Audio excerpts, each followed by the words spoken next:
Hello, and welcome to Dawn's Death to Life Parenting.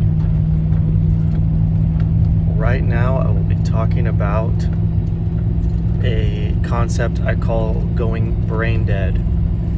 This is something that I learned for the first time in a parenting style called Love and Logic. You can look it up.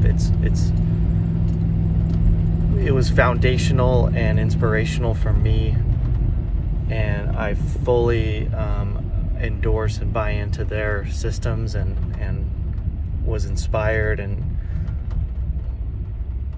have been trying their and building onto their concepts in my own life. And I don't remember what they call it. Maybe they call it the same thing. I can't remember, but this is a very important technique for tantrums, for kids who have outbursts or are unreasonable for a certain amounts of time. I call this going brain dead, and this is a energy saving technique for me as a parent, and it's very helpful when these things crop up. And I'll give an example later on,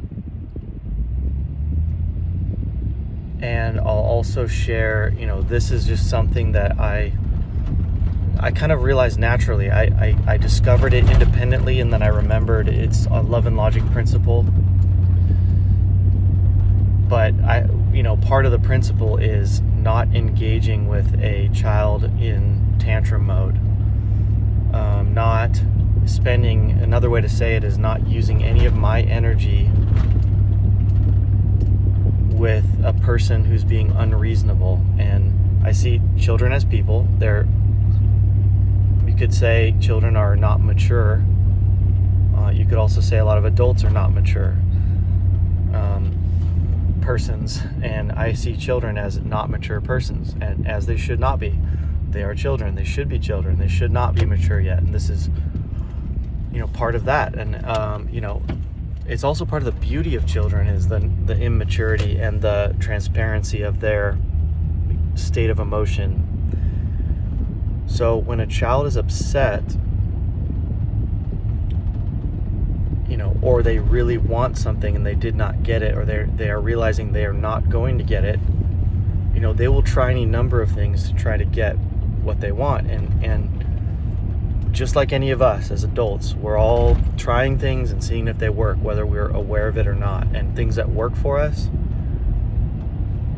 again, whether we're aware or not, we continue to do. Things that don't work for us, we don't continue to do. It's just same thing with children. It's sometimes it's hard to see past the veil of what's really going on. But a child throwing a tantrum, I would say it's probably a mix of, one, the raw emotion, the raw frustration, anger, disappointment, sadness, desperation. All these things can all be mixed together. And then two, something that can also be laced in there, which is probably equally, if not more powerful than all that, is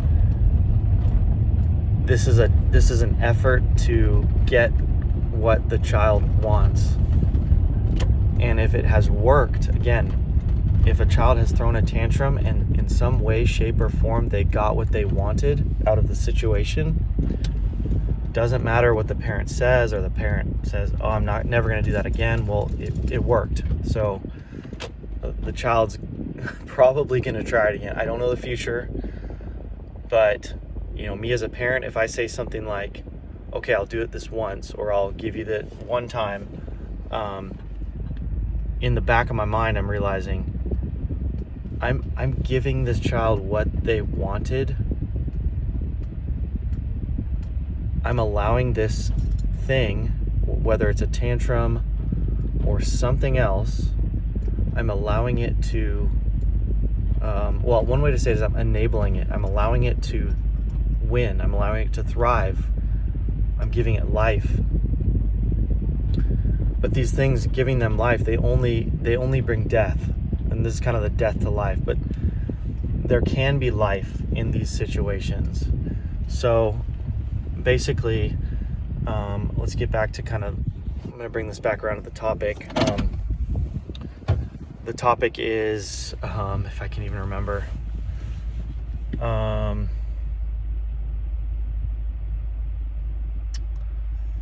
yikes. The topic is going brain dead. Thank you. Okay, so going brain dead is mainly a technique to avoid getting roped in, to maintain my energy, so then I can then not allow these things to have victory. And these techniques, these things that the child throws at me to win, to work for them, it is not okay.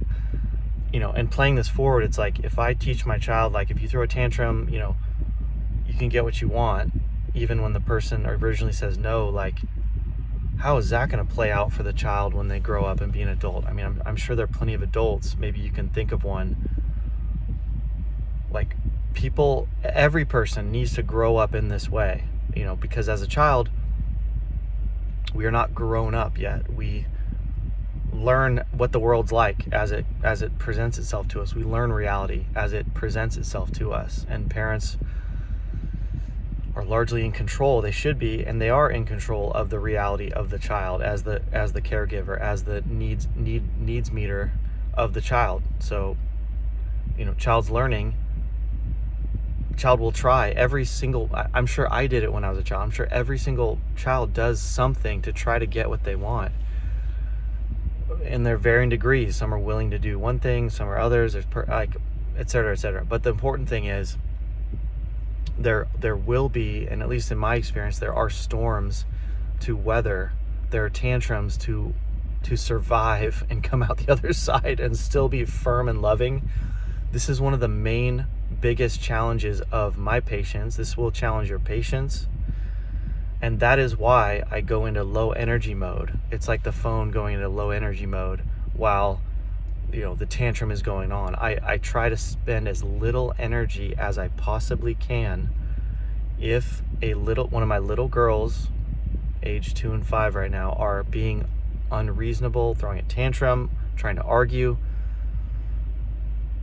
saying things, like even yesterday I was tested in this, and it was very hard, and I don't think I handled it exactly the way I'd want to.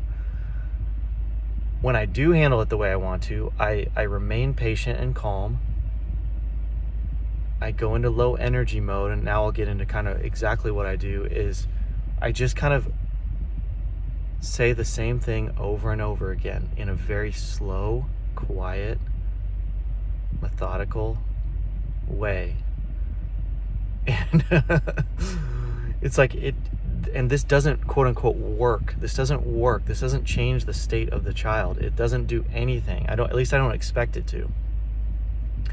The tantrum may go on, but my response is staying the same until, hopefully I don't run out of patience, but sometimes I do. And these are very, very hard. Like I said, this is one of the hardest things I run into, is one of these tantrums that lasts a certain amount of time, be it 5 or 10 minutes in a parking lot when I'm ready to go into this place. And I'll give an example here in a minute, which was just that. But for me, it's something like this. It's like, oh, I'm very sorry about that. Yes, it's very sad when little girls don't get their way. Yes, Ellie G, I'm very sorry about that. It's very sad when little girls don't get their way. Oh, sweetheart, yes, it's very sad when little girls don't get their way. Something like that over and over. And I say it quietly, slowly, most of the time inside. And I'm checking in with myself. Am I still patient? Where am I at? Because if I'm starting to lose my patience, there is a hard stop, which I hate to do, but the hard stop is when I'm realizing I'm losing control of myself, I'm losing patience, and I'm literally going to have to pick up this child and transition from X to Y, whatever it is. And so here, I'll give an example. So like, a few weeks ago, my older daughter, who's 5, we drive over to In-N-Out Burger, as we do every week, Monday night. We go get In-N-Out, my 2 daughters. And this particular night, this has never happened before, and this is part of being a parent. This is part of being a child. The child, out of nowhere, all of a sudden, her feet are too sensitive to put her shoes on.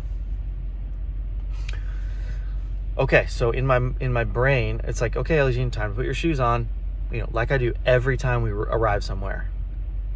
And it's like, oh, Daddy, my feet are too sensitive. I can't put my shoes on. And I'm like, I'm hungry. It's like in my chest or my gut. I'm just like, oh no. I wonder how long this is gonna last. I wonder what is about to happen. It's like, I'm like, and usually I take it very slow. I dive in. I'm gauging the situation right now. What is the level of resistance? How deep is the root here? Because on the surface, as a parent, as an adult, I don't say this out loud. I never say this. This does not help. And I do not want to say these words over any child, but especially my daughters. Like, in my mind, I'm thinking, this is ridiculous. This is absolutely unreasonable and ridiculous. Like, what? Your feet are too sensitive to put shoes on? You want to go barefoot? Well, I'm also thinking, going barefoot, if feet are sensitive, it's going to hurt worse. Like, walking over the blacktop into the store, like, what she is saying does not make sense. However, I do not say any of this. I keep that all to myself. I know that, as an adult, I'm thinking about the situation reasonably. I know I'm quote unquote right about this. I don't try to convince her. That's fruitless. I don't try to, force my own reason upon her. To her, this is a real problem. This is hard because it's like, and she's a child and she is not reasonable all the time. Okay, that's part of the challenge of being a parent, is letting the child, be where they're at. That's a whole side, note and conversation there. But I'm letting her be where her at. As weird as that is, as hard as that is, as awkward or embarrassing as that might be, and sometimes it is, but there was nobody around, so I didn't have to bear any embarrassment or awkwardness. It was just, the embarrassment I sort of started to feel about 7 minutes in, where we're still sitting in the parking lot of the In-N-Out, and I have a little girl screaming and crying, and it appears that I'm powerless, which to some degree I am. I cannot change the situation. So anyway, so back to, she says, Daddy, I can't, and she's already starting to get upset. I can't put my shoes on right now. Like, and she's like, Daddy, can I go barefoot? And it's like, I'm not willing, and I'm answering her, and I'm thinking, it's like, I'm not willing to let her go walk barefoot into this restaurant. That is crossing a line that I'm not willing to cross right now. So I'm like, I'm very sorry, Ellie Jean. I need you to put your shoes on. And that upsets her even more. Oh, Daddy, but please let me not wear my shoes. Please, I just want to go barefoot. My feet are too sensitive. And I'm not doing it justice. She's starting to get more and more upset. And I'm just like, okay, we're getting deeper and deeper into this right now. And I'm, and then I'm like, okay, well, she's getting deeper. I'm going to enter into low power mode, low energy mode. And I'm very sorry, Ellie Jean. It's very sad when little girls' feet are too sensitive to put their shoes on. I'm like, yes, Ellie Jean, I'm very sorry. It is very sad when little girls are need to wear their shoes. I'm very sorry about this. It's very sad. Yes, Ellie Jean, it's very sad. Okay, so a few minutes, I'm holding my 1-year-old in my arm. My energy is, I'm hungry. Like I said earlier, my energy is going down slowly. But I didn't have a lot to begin with, being right at dinner time anyway. So, I'm looking around. Yeah, I'm in the parking lot. It's like this little girl is screaming and crying, and I'm just, maybe at this point, I can't remember, maybe I give her a hug and just, again, say, I'm very sorry, Ellie Jean. It's very sad when little girls, can't put their shoes on. So, and then I'm thinking, okay, she's like, Daddy, can you carry me in? I'm like, I'm sorry, Ellie Jean, I don't have the energy to carry you in right now. I need you to put your shoes on, and that, she's very upset by that. Her idea didn't work out. And looking back, it's like, yeah, that was a good idea to ask your daddy to carry you. So she's crying, and three things actually happened. One, I thought of an idea. Okay, I thought of an idea, and this is going to dovetail on some other concepts I've explained in other videos. I come up with an idea that I think actually might work for her. Now I make sure and ask her, Ellie Jean, I have an idea. Would you like to know what it is? And I'm waiting for her to say no. But where I'm at with her, which is not, stage one is different. There's a different video that I explain how to kind of propose ideas. And I always ask permission, and I'm like, Ellie Jean, and she's like, oh, she's crying. Yes, Daddy, what's your idea? And I had thought of this idea. I'm like, Ellie Jean, since your feet are sensitive and you don't want to put your shoes on, here's my idea this is, even as I'm saying it, like I wouldn't want to use that word. I try to use very basic, like, I don't think she knows what minimize is, but basically the idea was just put your shoes on, walk in the door, you can sit down at a table, take your shoes off straight away, and you can sit at the table with your shoes off, and I will go order food. To me, it's like, this is actually a good idea. She might go for it. She might just put them on for 50 feet. She can sit at the table, take them off. At that point, I'm fine if she takes them off. She didn't like the idea. Oh, Daddy, I don't like that idea. Something like that. It's like, okay. All right. And for me, it's like, if I come up with a good idea and the child says no to it, I don't say this, but I ain't thinking of any more ideas. I'm not going to use any more of my energy helping with ideas. That's it, period. Daddy, do you have any other ideas? I'm sorry, Ellie Jean, I had one idea. I don't have any more ideas. Let me know if you do. A couple minutes later, I felt my, well, actually, there's one other thing. So the three things that was one thing. The second thing that happened, I'm like, I decided to get a little creative, and I asked Ellie Jean, would you like to see if Isla has any ideas for you? This is my 1-year-old.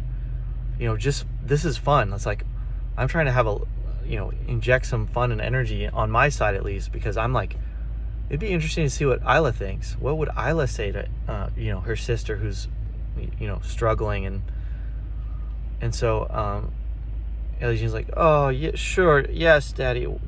And I'm like, and so I go, Isla, do you have any ideas for Ellie Jean?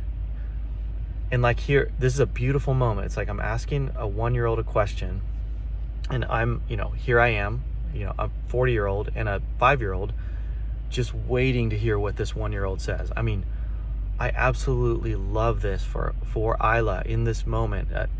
Think about teaching her at, age of 1, what she says matters, what she says is listened to, and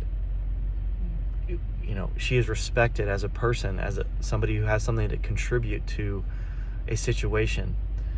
So anyway, we're sitting there listening, waiting for Isla. Isla says, Sissy, these ones, and she points to some shoes, and I reach down, I pick up, is it this one, Isla? And she's like, yeah, these one.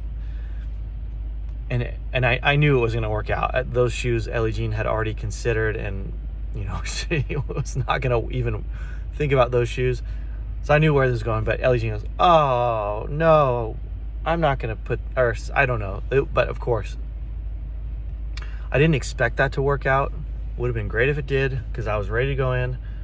But it was still a beautiful thing in the midst of kind of a hard situation that Isla got to contribute.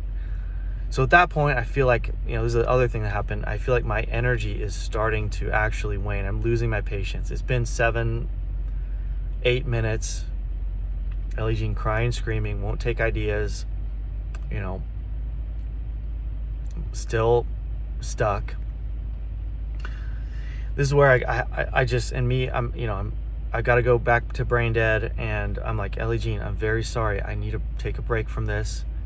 I'm going to step out of the, outside of this car and close your door. I'll come check on you in a couple minutes. And so, of course, and, that also upset her. And, as the parent, I needed a break. I was getting to the point where I was about to lose control. And so I shut the door. I stepped out, of the car. I could still hear her crying and screaming, and, which is hard. That's hard to keep hearing that, and it's like, and sometimes this is actually a side technique of mine. It's like sometimes leaving a crying and screaming girl alone for a couple minutes who's very upset about something and won't, accept help. Sometimes leaving that girl alone, she's able to kind of come out of it. This has happened several times. So, part of me taking a break is also me thinking, well, we'll see how it is when I come back. Maybe it'll resolve, maybe it won't.